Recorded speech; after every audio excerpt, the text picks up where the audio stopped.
Buenos días, ¿cómo están? Buenas tardes, no sé en qué momento están viendo este espacio, pero te doy la bienvenida a este espacio desde el Rincón de la Fe. Soy Alfredo Pablo y quiero compartir contigo tantas cosas maravillosas.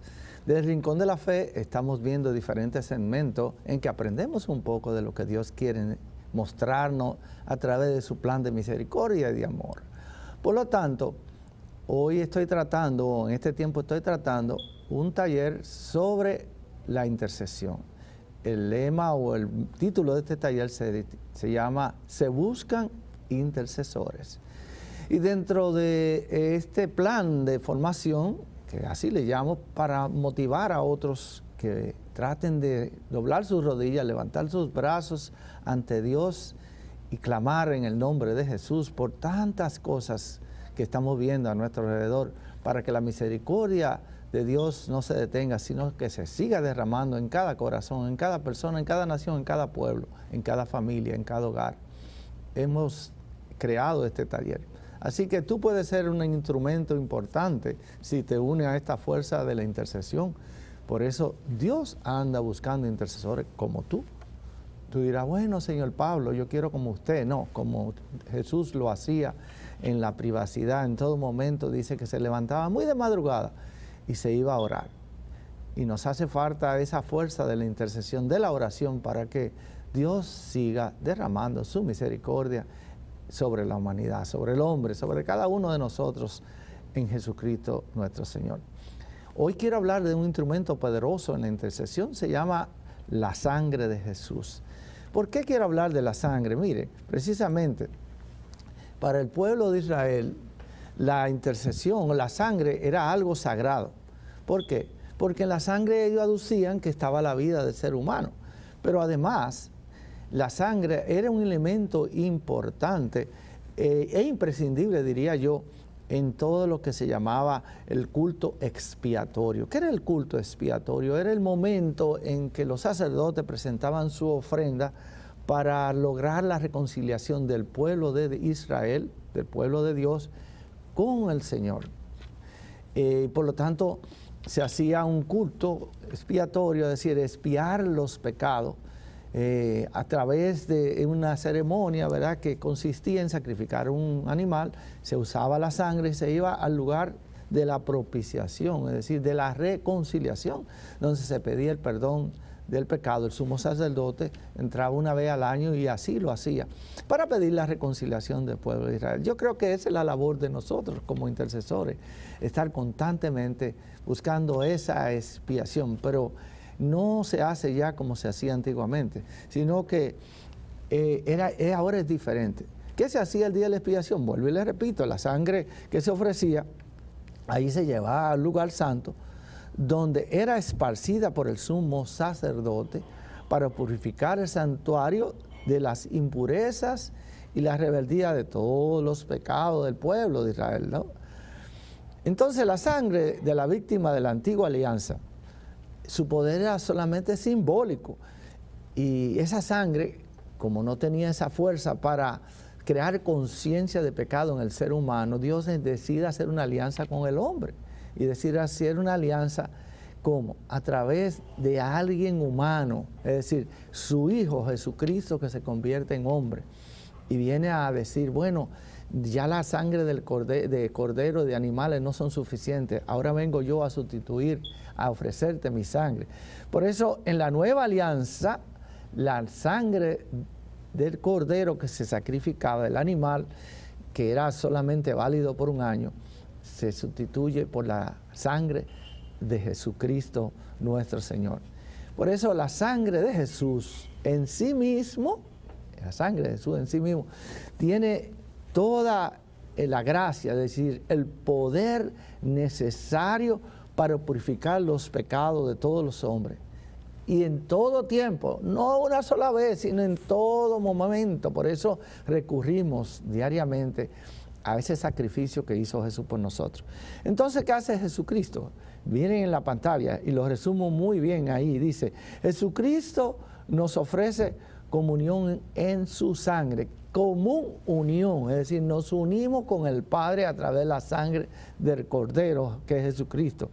Y dice Jesús, ¿verdad?, en el Evangelio de Juan, capítulo 6, en el versículo 54 al 56, dice: el que come mi carne y bebe mi sangre, escuche bien, el que come mi carne y bebe mi sangre, tiene vida eterna, y yo lo resucitaré el último día, porque mi sangre es verdadera comida, mi carne es verdadera comida y mi sangre es verdadera bebida. El que come mi carne y bebe mi sangre permanece en mí y yo en él. Ahí nos divorciamos totalmente de la creencia de los hermanos separados, porque ellos dicen que el sacrificio es válido una vez, cuando Jesús murió en la cruz aquel Viernes Santo, y que la Eucaristía no tiene ningún poder, que no es válido, que ese es un memorial. Déjeme decirle lo que significa la palabra memorial. La palabra memorial significa hacer presente una realidad. Dios es el eterno presente. Por lo tanto, en cada Eucaristía Jesús se hace presente. No dude de eso. Por eso Jesús hace esta expresión y dice: el que come mi carne, come verdadera comida. Pero el que bebe mi sangre tiene verdadera bebida. Es decir, que cuando comemos la sangre, es decir, cuando recibimos la Eucaristía, estamos comiendo su carne. Y cuando recibimos el vino transformado, entonces recibimos la sangre de Jesús. Por lo tanto, no es una historia, no es un recordatorio, es un memorial. Se hace presente, real, en ese mismo instante, por el poder del Espíritu Santo. Y esa es la gracia que tienen los sacerdotes, ¿verdad? Es una gracia poderosa a través del sacramento del sacerdocio, que Dios, Jesús mismo, lo ha habilitado, lo ha capacitado para que ellos puedan consagrar por la acción del Espíritu Santo el pan, es decir, la hostia, y el vino, que se convierte en la sangre del Cordero de Dios en la Eucaristía. Fíjese, para el pueblo de Israel, la sangre era algo sagrado. ¿Por qué? Pues en la sangre estaba la vida. Por eso era imprescindible esta propiciación, ¿verdad?, que hacía Jesús.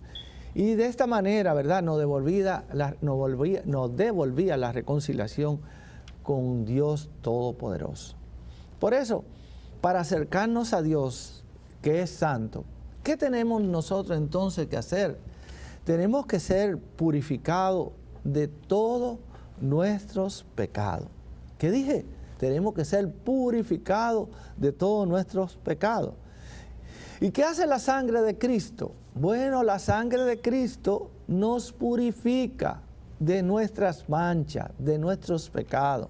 Si no lo cree, váyase a la primera carta de Juan, el capítulo 1, versículo 7. Primera de Juan, capítulo 1, versículo 7. Vemos como ahí, en ese momento, el mismo Juan nos hace recordar de cómo somos purificados, ¿verdad?, de la sangre. La palabra entonces nos afirma que la sangre de su Hijo nos purifica de nuestros pecados, nos purifica. Y dice en la primera carta de Pedro: habéis sido rescatados de la conducta necia, heredada de vuestros padres, no con algo caduco, no con oro o plata, sino con una sangre preciosa como de cordero, sin mancha y sin ninguna tacha. Y esto lo dice la primera carta de Pedro en el capítulo 18, viene ahí, versículo 19. Entonces, ¿qué quiere decir? Que para nosotros ser regenerados, es decir, generado de nuevo, y ser partícipe de la vida eterna, es decir, de todo ese derecho que Jesús nos ha ganado con su muerte en la cruz, ¿qué tenemos que hacer? Tenemos que ser transformados.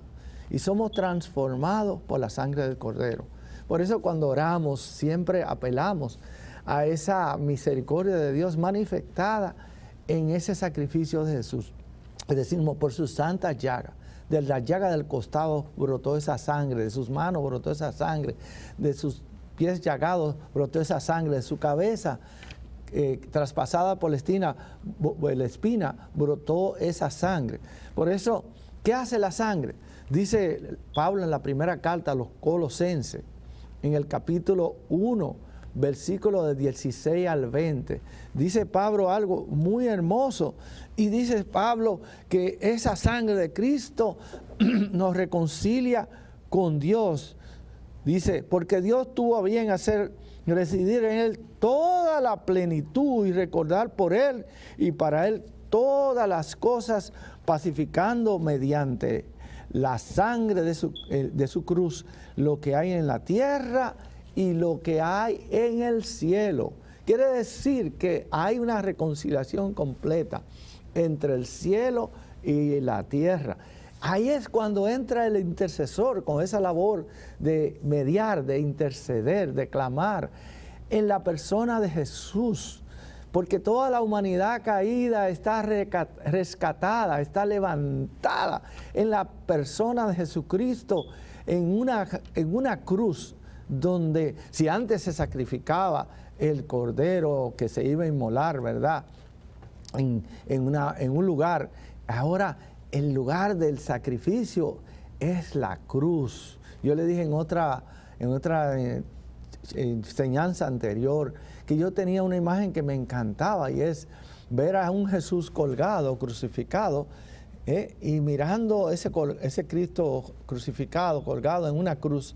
Y entonces debajo de sus pies se ve toda la humanidad, toda la creación, todo el mundo, el globo terráqueo. Y de esa cruz iba cayendo sangre sobre esta humanidad, reconciliada en la persona de Jesús. Y qué hermoso para mí entender eso con esa imagen. Y ojalá y tú la grabes en tu corazón, en tu conciencia, en tu espíritu, en tu alma, de ver que aunque tú seas un miserable pecador, aunque yo sea una basura pecadora humana, el Padre Celestial ya no me mira a mí con mis defectos y mis errores y mis pecados. El Padre Celestial ve la imagen sacrificada, el Cordero inmolado, sin mancha y sin defecto, de su Hijo Jesucristo. Por eso toda la humanidad en ese momento, en ese acto, es reconciliada con el Padre Celestial. Y es Jesús quien nos abre ese camino hacia el encuentro. Ese es el que nos abre el camino para volver a donde tú y yo pertenecemos, a la patria celestial. Por eso muchas veces digo, no somos ciudadanos de este suelo, somos ciudadanos de ese cielo. Ahí volveremos a reinar junto con Jesús. Por eso, cuando fallece alguien, se dice la misa de resurrección. Es resurrección del alma, porque vuelve a encontrarse con su Creador. Se queda un cuerpo, ¿verdad?, ya perdido, un cuerpo que con el tiempo se va a degradar. Pero Pablo dice una frase que a mí me llena de gozo cuando la escucho. Dice San Pablo, fíjese, nosotros estamos, este cuerpo es como una vasija de barro, y dentro de nosotros reside una gracia preciosa. Dice, y aunque este cuerpo se va deteriorando, interiormente nos vamos construyendo, es decir, nos vamos edificando en la persona de Jesús. Qué cosa tan hermosa. Por eso es importante lo que vamos compartiendo. Pero vamos a ver algo más, no nos detenemos ahí. Vamos a la carta a los Hebreos, en el capítulo 9, versículo 22. ¿Qué nos dice la carta a los Hebreos? En resumen dice, según la ley, sin efusión de sangre, no había remisión. ¿Qué quiere decir remisión? Es decir, no había reconciliación, no había perdón de los pecados. Y fíjense cómo dice, sin la ley, ¿verdad?, sin efusión de sangre no hay remisión. Pues bien, en Cristo Jesús fue la víctima a quien exhibió Dios como instrumento de propiciación por su propia sangre. Lo dice Pablo en la carta a los Romanos, en el capítulo 3, versículo 25. Qué bendición, ¿verdad?, que podamos tú y yo compartir esta gracia, de esta formación, porque nos está dando herramienta el Señor para tener la seguridad de cuando oramos como intercesores, no estamos perdiendo el tiempo, no estamos apelando a una carambola o un chance o quizás a una oportunidad. Estamos apelando al Cordero inmolado, a la cruz que nos representa la victoria de Jesús sobre la muerte, sobre el pecado. Hemos sido levantados con Cristo. Y ahora toda la humanidad, cuando oramos El Padre escucha a Cristo, te escucha en Él, en la persona de Jesús, porque hemos sido rescatados por la sangre del Cordero, el Cordero de Dios. Por eso cuando ora recordándole al Padre Celestial el sacrificio, la entrega, la propiciación que logró Jesús por nosotros. Ora, porque ahí hay poder, ahí hay fuerza liberadora, hay fuerza sanadora, hay fuerza salvadora. Es decir, hay fuerza de la misericordia de Dios. Todo un Dios que se presenta ante el hombre, ¿verdad? Humanamente, para decir, no están perdidos, yo estoy ahí junto al Padre intercediendo por cada uno de nosotros. Oramos, cuando oro por un enfermo, digo, por la sangre del Cordero, por las llagas del Cordero, por el poder de su santa y gloriosa sangre, para recordarle al Padre Celestial que la victoria, la salvación, la sanación ya ha sido lograda por alguien, uno que se decidió responder al Padre y decirle, Padre, aquí estoy y me entrego por tus hermanos, por mis hermanos, toda la humanidad caída. No todo está perdido, aunque el mundo piensa que hemos perdido. No, somos, dice San Pablo, más que victoriosos en Jesucristo, que nos ha liberado de la condena del pecado, de la muerte eterna. Por eso hay un cántico hermoso que se canta los Viernes Santos, cuando ya muere Jesús y el sábado resucita, se celebra la resurrección. Hay un himno que se canta y dice, muerte, ¿dónde está tu victoria? Muerte, ¿dónde está tu aguijón? Porque el diablo pensaba que habíamos sido derribados. Cuando Jesús murió en la cruz, dijo, ya, me lo quité de en medio, pero qué equivocado estaba. Jesucristo fue levantado por el poder del Espíritu Santo, el mismo poder que lo engendró en el vientre de María, el mismo poder lo levantó de la muerte y nos aseguró vida y vida en abundancia. Por eso tú y yo somos más que victoriosos. Apele a la sangre del Cordero de Dios. No se sienta derrotado, no se sienta abandonado, no se sienta derribado. Levántate hoy porque Jesús ha tomado sobre sí todo tu dolor, toda tu enfermedad, toda su dolencia, y el sello de su victoria está en la sangre que Él derramó en la cruz. Por eso el sacrificio de Jesús, nos dice la carta a los Hebreos, capítulo 9, en el versículo 12. Fíjense cómo dice este texto, dice, el sacrificio de Cristo, una vez consumado, ya no tiene que repetirse, puesto que penetró en el santuario una sola vez para siempre, no con sangre de macho cabrío ni de novillo, sino con su propia sangre. ¿Qué quiere decir? Bueno, recuérdense que al principio del programa les decía que tenía Jesús, ¿verdad? Que tenían los sacerdotes que hacer el sacrificio, es decir, sacrificar un macho cabrío cada año para entrar en el santuario de la propiciación, y lo hacía una vez al año. Pero con la muerte de Jesús ya no es necesario eso. Solo una vez entró Jesús para siempre, ¿verdad? Y no con la sangre de un animal, sino con su propia sangre. Por eso es un sacrificio permanente para toda la vida. Y de esa manera hemos sido rescatados con la sangre del Cordero.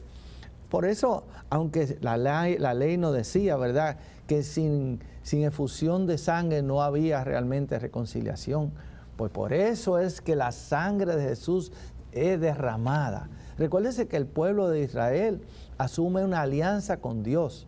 Dios le propone una alianza en los 10 mandamientos. Y ese 10 mandamientos era lo que tenía que cumplir y comprometerse el pueblo de Israel. Sin embargo, el pueblo de Israel fracasó, falló, no le fue fiel a Dios. Por lo tanto, había que hacer todo ese tipo de sacrificios anuales para reconciliar al pueblo. Y Dios dice, yo no quiero hacer ya más alianza con pueblo, quiero hacerla contigo. Y es cuando Dios decide hacer esa alianza contigo. Y esa alianza la hace personalmente con nosotros en la persona de Jesucristo. ¿Por qué digo esto? Porque es el sacrificio, es el cordero inmolado que se sacrifica. Y es la sangre que se derrama para que a través de ese costado abierto, personalmente, aceptemos esa obra de salvación en la persona de Jesús, en Jesucristo, que nos ha abierto el camino. Y con ese velo rasgado entramos a la presencia del Padre Celestial. Ahí volvemos a reencontrarnos nuevamente con Dios. El Apocalipsis 7:14 dice: la muchedumbre que participa en la adoración celestial al Cordero tienen en común que han sido lavados su vestidura y han blanqueado con la sangre del Cordero. Carta a los Hebreos, capítulo 12, versículo 24, dice: la sangre de Cristo es un instrumento de misericordia. ¿Qué dije? De misericordia. Pues en ella tenemos la aspersión purificadora de una sangre que habla mejor que la de Abel.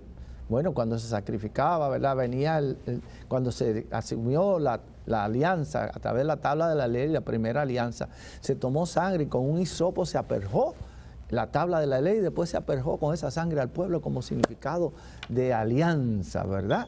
Pues esta alianza se renueva y se hace nueva alianza en la que hace Dios con nosotros en la persona de Jesús. Y hemos sido asperjados, es decir, hemos sido bañados, limpiados con la sangre que Jesús derramó desde la cruz contigo y conmigo. Por lo tanto, apele a la sangre del Cordero de Dios, porque la sangre de Cristo es protección, es un instrumento contra todos nuestros enemigos espirituales. Por eso yo siempre le digo, cuando vaya a orar por liberación, cúbrase con la sangre del Cordero. Me cubro con la sangre del Cordero. Todos los días yo me presigno, digo, me cubro con la sangre de Jesús en nombre del Padre, del Hijo, del Espíritu Santo. En Éxodo 12, recordemos, la primera Pascua, la sangre del Cordero fue utilizada para escapar del ángel exterminador a los primogénitos. Pues tú y yo somos primogénitos en Cristo, por lo tanto la sangre de Cristo nos cubre y de esa manera nos somos utilizados para escapar de la muerte, del pecado. Segundo, en Apocalipsis 12 dice: de los vencedores, de los que han sido acusados por el diablo, lo vencieron gracias a la sangre del Cordero. Tú y yo somos más que vencedores por la sangre del Cordero. Y por último, los intercesores, tú y yo somos, al ser rescatados por la sangre del Cordero, los que tenemos la misión de interceder con autoridad, escuche bien, con autoridad en favor de los demás. Escúchelo, léalo en Apocalipsis 5 del 9 al 10. Tú y yo hemos sido autorizados, hemos sido protegidos, hemos sido sellados, apartados por la sangre de Jesucristo derramada en la cruz. Todo poder, dice Jesús, se me ha dado en el cielo y en la tierra. Por eso vayan y hagan mis discípulos a todas las naciones. Y en el nombre de Jesús sanen a los enfermos, echen fuera a los demonios y anuncien que el reino de Dios ha llegado a todos nosotros. Hermanos intercesores, oremos diariamente para que el reino de Dios sea revelado a todo el que sea proclamado en la persona de Jesucristo. Que el Señor te bendiga, te llene de tu paz y te llene de tu alegría. Así sea. Amén.